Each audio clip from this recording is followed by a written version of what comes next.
Bullies target the new kid. Big mistake, he's an MMA champion in disguise.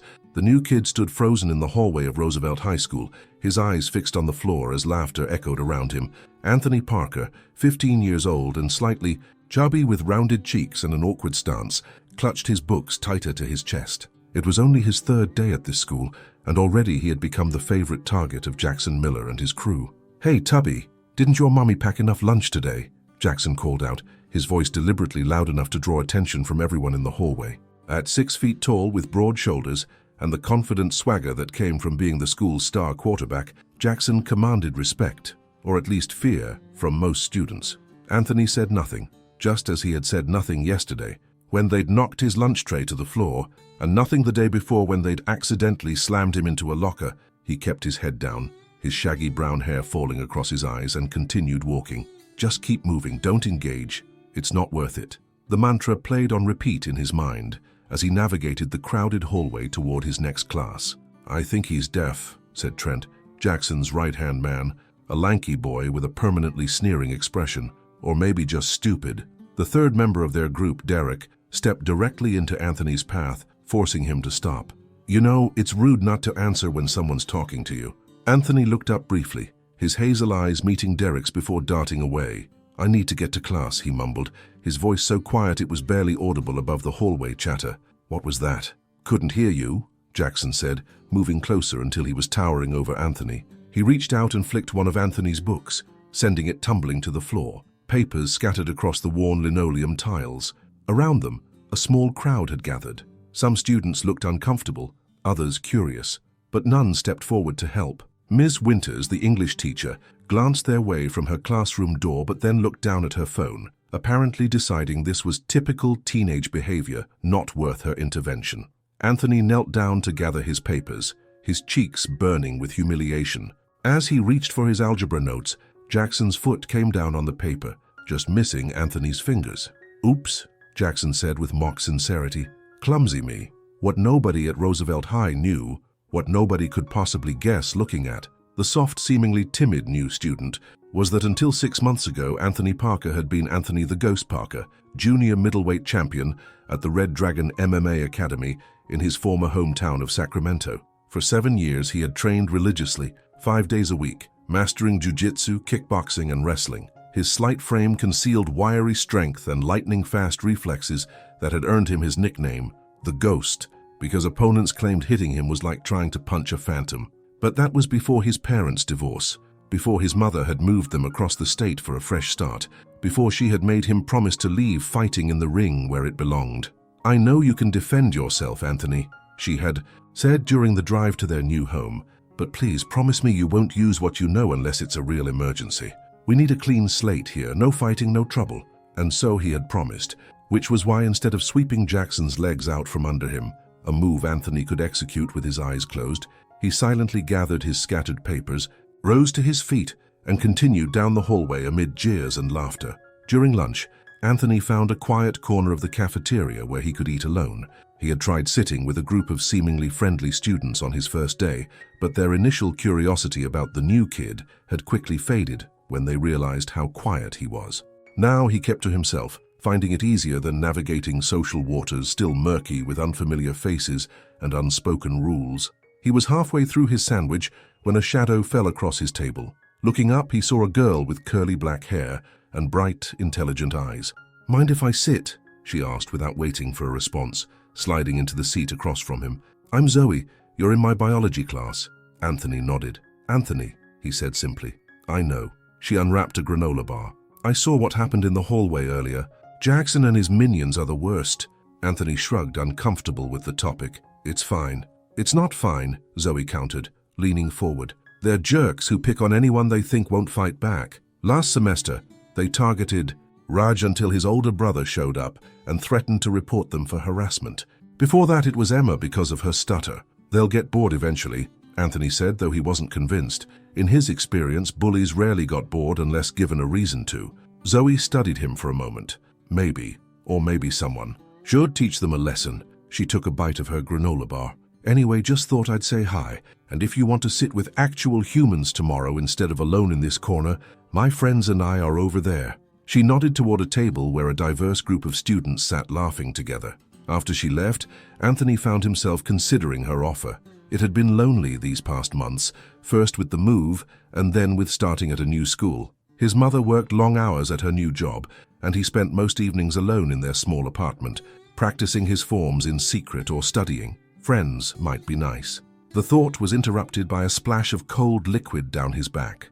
Anthony jumped up, his shirt suddenly soaked with what smelled like chocolate milk. "Whoa, sorry about that," Jackson said, holding an empty carton and grinning widely. Hand slipped. The cafeteria erupted in laughter. Even a lunch monitor who had witnessed the whole thing merely shook her head disapprovingly before continuing her rounds. Anthony stood there, milk dripping from his shirt onto his jeans, his hands clenched into fists at his sides. For a split second he visualized the moves. A simple sidestep, an ankle hook, a controlled takedown that would leave Jackson flat on his back and gasping for air. He could almost feel the familiar rush of adrenaline that came before a match. "No, I promised Mom. No fighting." Instead, he grabbed his backpack and headed for the bathroom, where he spent the remainder of lunch attempting to dry his clothes under the hand dryer. The shirt was still damp when the bell rang, clinging uncomfortably to his skin as he made his way to PE class, which, as his luck would have it, he shared with Jackson and his friends. Coach Bennett, a former military man with a no-nonsense attitude and a perpetual scowl, had them running laps around the gymnasium.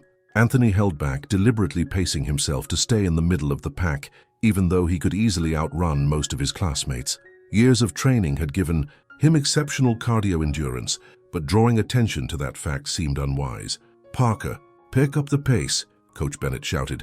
"This isn't a leisurely stroll in the park." Anthony reluctantly increased his speed, pulling ahead of several students but still keeping well behind Jackson, who ran at the front of the group as if to emphasize his athletic superiority. After running, Coach announced they would be practicing basic self-defense techniques. "Partner up," he barked. Students quickly paired off, leaving Anthony standing alone, until Coach Bennett assigned him to work with Derek, who looked thoroughly displeased with the arrangement. "Great, I get tubby," Derek muttered, loud enough for Anthony to hear. Coach demonstrated a simple wrist grab escape, then instructed students to practice on each other. "Remember, this isn't a competition," he warned. "The point is to learn the technique, not hurt your partner." When it was Derek's turn to grab Anthony's wrist, he did so with unnecessary force, his fingers digging in painfully. "Try and get out of this, fatty," he whispered. Anthony could have easily. Instead, he made a show of struggling ineffectively before executing the escape with deliberate awkwardness. Derek snorted. Pathetic. When they switched roles, and Anthony was supposed to grab Derek's wrist, he did so with minimal pressure, already knowing how this would play out. "Like this, Parker." Coach Bennett appeared beside them, demonstrating the proper grip. "You need to actually grab him for the exercise to work." As soon as Coach moved on to another pair, Derek leaned in. "Afraid to touch me, loser, or just too weak to grip properly?" Anthony said nothing, but something in his expression must have changed because Derek suddenly looked uncertain. For just a moment, the mask of timidity had slipped, and what Derek saw made him take a small step back. The moment passed quickly, and Derek covered his momentary discomfort with a sneer. "Whatever, let's just get this over with." The rest of the class proceeded without incident, but Anthony noticed Coach Bennett watching him with a curious expression. As students filtered out after the bell, Coach called him over. "Parker, hold. Up a second." Anthony approached warily. "Yes, sir?" Coach Bennett crossed his arms, his weathered face unreadable. "You're holding back in class." It wasn't a question. Anthony shifted uncomfortably. "I don't know what you mean, sir. I've been coaching for 20 years, kid. I know when someone has training. The way you move, your balance, your breathing. You're an athlete." He raised an eyebrow. "Care to explain why you're pretending otherwise?" Anthony hesitated. "I just want to fit in, sir. New school and all." Coach Bennett studied him for a long moment. "All right, your choice. But my door's open. If you change your mind." He paused. "And Parker, those boys giving you trouble, sometimes standing up for yourself earns more respect than walking away." As Anthony left the gymnasium, he pondered Coach's words. Was it really as simple as standing up for himself? His mother's voice echoed in his mind. No fighting, no trouble. But was it trouble to refuse to be a victim? The next morning, Anthony arrived at school to find Zoe waiting by his locker. "You disappeared after lunch yesterday," she said by way of greeting. "Had milk all over me. Needed to clean up." Zoe's expression softened. "I heard. Look, why don't you hang out with us today? Safety in numbers and all that. Anthony considered the offer. Thanks, maybe. She rolled her eyes. A man of many words. Well, the invitation stands. As she walked away, Anthony caught sight of Jackson and his friends at the end of the hallway. They hadn't noticed him yet, giving him a moment to duck into his first period classroom undetected. It was becoming exhausting, this constant vigilance, always looking over his shoulder, planning routes to avoid confrontation. How long can I keep this up, he wondered. The answer came sooner than expected. After third period, as Anthony was exchanging books at his locker, Jackson appeared beside him, slamming the locker door shut with such force that it nearly caught Anthony's fingers. Morning, Tubby. Got a question for you. Jackson leaned casually against the lockers, but his posture was predatory. Word is you were talking to Zoe Chen. Anthony said nothing, simply reopened his locker to retrieve his history textbook. I'm talking to you. Jackson grabbed Anthony's shoulder, spinning him around. Zoe's off limits. Get it? For the first time, Anthony met Jackson's eyes directly. I don't think that's your decision, he said quietly. The hallway seemed to go silent. Students nearby stopped to watch, sensing something significant in Anthony's unexpected response. Jackson's eyes widened briefly, before narrowing with anger. What did you just say to me? I said, Anthony repeated, his voice steadier now. That's not your decision. Zoe can talk to whoever she wants. For a moment, Jackson seemed too shocked to respond. Then his face darkened. You've got a death wish, new kid? Trent and Derek materialized behind Jackson, forming a wall of hostile teenage masculinity. Anthony could feel his heart rate increasing, his body instinctively preparing for combat, despite his mind's resistance. Walk away. Just walk away. I tried to step around them, but Derek shoved him back against the lockers. The metal dug painfully into his spine. We're not done talking, Jackson said, stepping closer. Is there a problem here? Ms. Winters appeared suddenly, coffee cup in hand, her expression stern. Jackson immediately stepped back, his demeanor shifting to innocent confusion. No problem, Ms. Winters. Just welcoming our new classmate. She looked skeptical but merely said, Get to class, all of you, the bell's about to ring. As they dispersed, Jackson leaned close to Anthony. After school, behind the gym, we'll finish this conversation. Throughout his remaining classes, Anthony couldn't focus. His mind kept replaying Jackson's threat and calculating his options. He could simply not show up, but that would only delay the inevitable. He could tell a teacher, but that would mark him as a snitch on top of everything else. He could fight back, really fight back, but that would break his promise to his mother. By the time the final bell rang, he still hadn't decided what to do. Almost on autopilot, he found himself walking toward the gymnasium, his feet carrying him toward a confrontation he wasn't sure he wanted. Zoe intercepted him in the hallway. Hey, where are you rushing off to? I thought maybe we could... She stopped, studying his face. What's wrong? Anthony hesitated. Nothing. I just need to take care of something. It's Jackson, isn't it? When Anthony didn't answer, she sighed. I heard he threatened you. Listen, my brother's picking me up today. He's in college. We can get him to help. I don't need help, Anthony said more sharply than he intended. Zoe looked hurt. Fine, handle it yourself. She turned to leave, then paused. Just be careful, okay? Jackson fights dirty. Anthony nodded, then continued toward the gym. As he rounded the corner to the back of the building, he found not just Jackson, Trent, and Derek waiting, but also a small crowd of students who had gathered to witness whatever was about to happen. Great. An audience. Jackson stepped forward as Anthony approached. Didn't think you'd show, he said, sounding almost impressed despite himself. Let's get this over with, Anthony replied, dropping his backpack to the ground. He could feel a familiar calm settling over him, the same focused tranquility he experienced before stepping into the ring. Jackson circled him slowly. Here's how this works. You apologize for disrespecting me, promise to stay away from Zoe, and I only rough you up a little. Or you can be stubborn, and I put you in the hospital, your choice. Anthony remained silent, watching Jackson's movements, assessing. The quarterback was bigger and stronger, but Anthony could already see flaws in his stance, the way he telegraphed his intentions with subtle shifts in weight and position. I could end this in seconds. One takedown, one submission hold. He wouldn't even know what hit him, but his mother's voice persisted in his mind. No fighting. No trouble. Time's up, Jackson said, interpreting Anthony's silence as defiance. He lunged forward, aiming a heavy punch at Anthony's face. Anthony sidestepped instinctively, the punch missing him by inches. Years of training had made such evasive movements second nature. Jackson looked surprised but quickly recovered, throwing another punch. Again, Anthony dodged, making no offensive moves, but allowing his body to flow with the defensive techniques that had become as natural as breathing. "Fight back, coward," Jackson growled, growing frustrated as punch after punch hit nothing but air. The gathered students murmured in confusion. This wasn't the beatdown they had expected to witness. Instead, the chubby new kid was making the star quarterback look foolish without even throwing a punch. Trent, apparently deciding to even the odds, suddenly jumped in, attempting to grab Anthony from behind. Without thinking, Anthony executed a perfect hip toss, using Trent's own momentum to flip him over and onto the ground, where he landed with a heavy thud and a shocked expression. The crowd gasped. Anthony himself looked momentarily stunned, as if he couldn't believe what he had just done. Taking advantage of his distraction, Jackson charged, tackling Anthony to the ground. They grappled briefly before Anthony's training took over completely.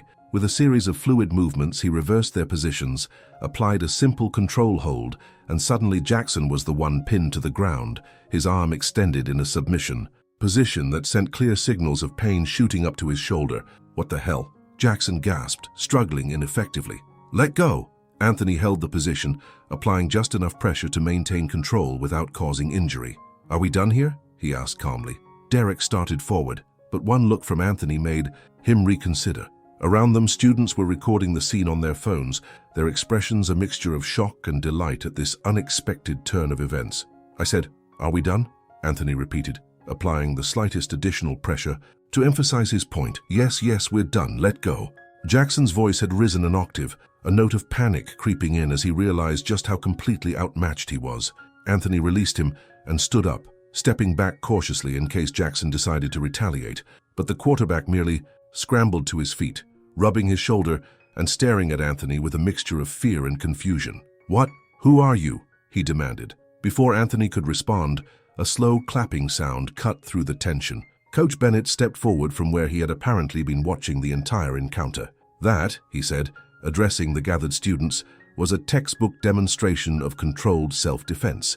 Mr. Parker defended himself without excessive force. "Mr. Miller," he turned to Jackson, "I believe you and I need to have a conversation about appropriate behavior at this school." As Coach led a scowling Jackson away, the crowd began to disperse, many casting curious glances back at Anthony, who suddenly found himself the center of attention for reasons entirely different than before. Zoe appeared at his side. "So," she said casually, as if they were discussing the weather, "when were you going to mention you're basically a ninja?" Anthony couldn't help but smile. It didn't come up. "Uh-huh." She looked at him with new interest. "You know everyone's going to be talking about this tomorrow, right? There are already videos all over Snapchat." The thought made Anthony groan. So much for keeping a low profile. His mother was going to kill him. As predicted, everything changed after that day. The following morning, students who had previously ignored his existence now greeted him in the hallways. Conversations stopped and then restarted with increased enthusiasm when he entered the cafeteria. He overheard fragments. "Did you see how fast he moved? Jackson didn't land a single punch. I heard he's some kind of champion." Jackson and his friends kept their distance, their previous bravado replaced by sullen glares from afar. During PE, Coach Bennett pulled Anthony aside again. "That was some impressive control yesterday," he said. "Most kids in your position would have let anger take over." Anthony shrugged. "My instructor always said fighting from anger leads to mistakes." Coach nodded approvingly. "Smart instructor. Listen, Parker, the school has a wrestling team that could use someone with your skills. Think about it." At lunch, Anthony found himself sitting with Zoe and her friends, who peppered him with questions about his training and previous competitions. It felt strange, being the center of positive attention after months of trying to be invisible. After school, Anthony walked home with a lighter step than he'd had in months. As he approached his apartment building, however, his mood dimmed. How was he going to explain this to his mother? He had promised her no fighting, and while he could argue self-defense, he knew she would be disappointed. To his surprise, when he entered their apartment, his mother was sitting at the kitchen table, her laptop open in front of her, a concerned expression on her face. "Anthony," she said, her voice carefully controlled, "I got a call from your coach today." Anthony's heart sank. "Mom, I can explain." She held up a hand. "He showed me the video, Anthony."